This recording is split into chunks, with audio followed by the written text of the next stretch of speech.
In the beginning, it was light, only light. Light during the day, and the day was everlasting. There was no night, no darkness. The people of the forest, they were tired. They had no opportunity to rest.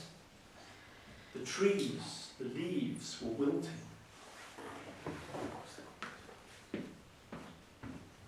The chief of a tribe went to the great snake, the serpent from under the river, and he asked him if he could marry his daughter. The snake's daughter was beautiful, with long black hair, and the chief took that daughter of the great snake back to his tribe, and there they were married. They lived well. But she said, "Oh, my husband, it is so hot and bright. Deep under the river, it was cool. Here, there is no time, no chance to rest. I see how your people suffer. Husband, you must fetch night." "What is night?" said the chief of the tribe. "Night is guarded by my mother, the great snake, at the bottom of the great river. Go." Well, the chief was too busy to go himself, so he called his 3 most loyal servants to him. And he said, "You will go, as my wife has said. You will paddle a canoe until you come to the great snake, and there you will bring back night."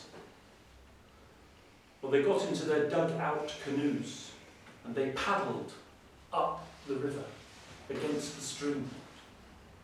They paddled and paddled and paddled.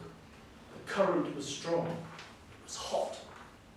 And as they paddled, the trees cried out, "Where are you going in such a hurry?" And the 3 servants said, "We are going to fetch night so we can rest." At that time, there were no animals in the forest, and no birds in the trees, no creeping or buzzing insects, just the people and the trees. On they went, paddling, and now the trees cry, go faster, paddle quick, bring us night, so we can rest and our leaves can flourish."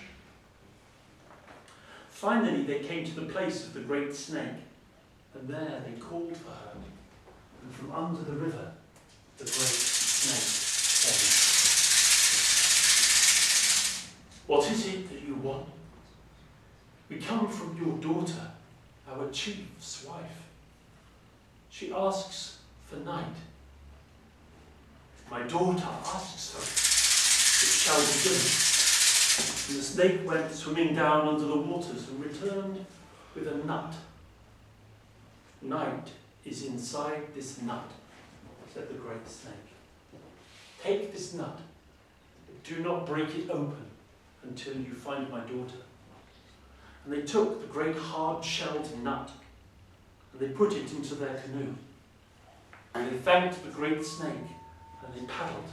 But it was hot and shining bright. Oh, so hot. And the trees cried as they paddled, "Have you found night? Where is night?" And said, "Night is in this nut.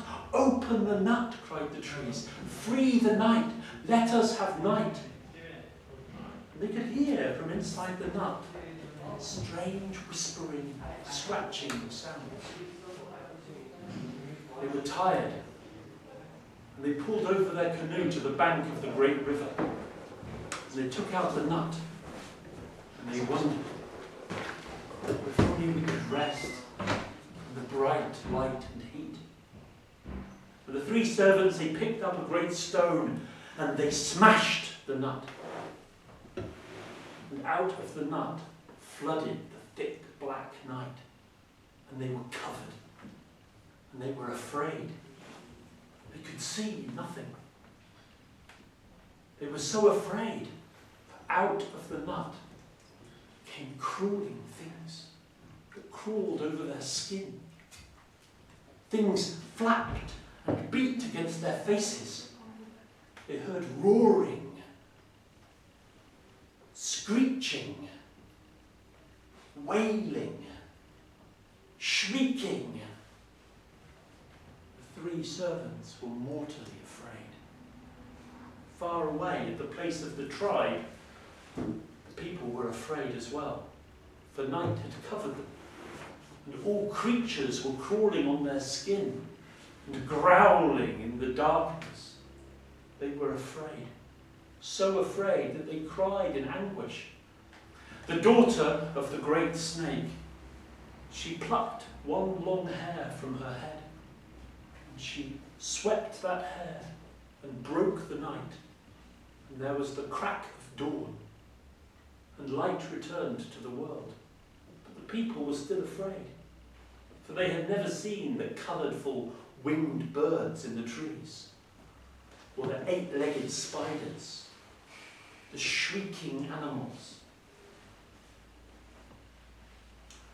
The three servants got into the canoe with the cracked nutshell, which was empty, and on they paddled down the river until they came to the place where the tribe dwelt. There they were not welcomed. "You released night too early," said the snake's wife. The snake's daughter, "You released night too soon. For that you must be punished." And the snake's daughter, the wife of the chief of the tribe, she turned those three servants into monkeys. And they climbed up into the highest branches and gibbered and laughed and shrieked and never spoke again. That is how the first monkeys came to be in the Amazon rainforest. That is the story of how all creatures appeared. They all came together with night. The creation myth from one of the Amazon tribes. From Brazil.